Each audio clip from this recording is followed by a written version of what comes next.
तो हेलो दोस्तों, नमस्ते, प्रणाम। मैं आपकी मंजू मन स्वागत करती हूँ निधि मिश्रा ऑफिशियल चैनल में। निधि मिश्रा ऑफिशियल चैनल में सबका स्वागत है। आप सब कैसे हैं कमेंट करके जरूर बताइएगा।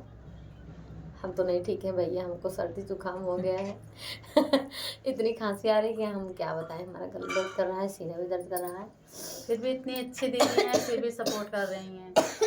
देखिए खास खा के और आइए निधि सुनाते मिश्रा हैं। ऑफिशियल चैनल में आप सबका गीत, प्यारा सा नाच की चुटकुला गीत।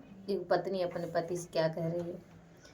दवाई नहीं बाहो, दवाई नहीं बा, पिया आदत के कौनो दवाई नहीं बा, पिया आदत के कौनो दवाई। हाँ, दवाई नहीं बाहो, दवाई नहीं बा, पिया आदत के कौनो दवाई नहीं बा, राजा आदत के कौनो दवाई नहीं बा। उनसी कही पिया रात जिनी घूमा, उनसी कही पिया रात जिनी घूमा, हमारी बतिया के कौन सुनवाई नहीं बा, मोरी बतिया के कौन सुनवाई नहीं बा, पिया आदत के कौनो दवाई नहीं बा, राजा आदत के कौनो दवाई नहीं बा।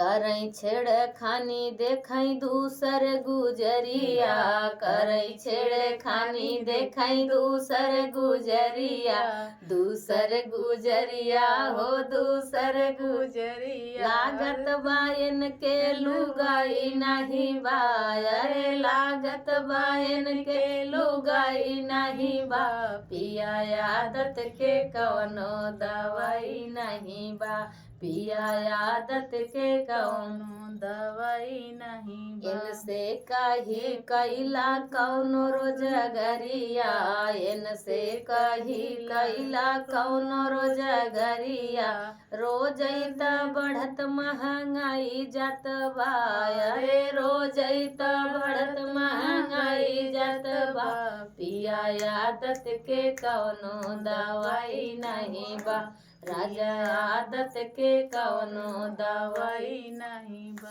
आप सबके गीत कैसा लगा जरूर बताइएगा। हमें उम्मीद है कि हमारी बहनों और भाभी को बहुत ही पसंद होगा।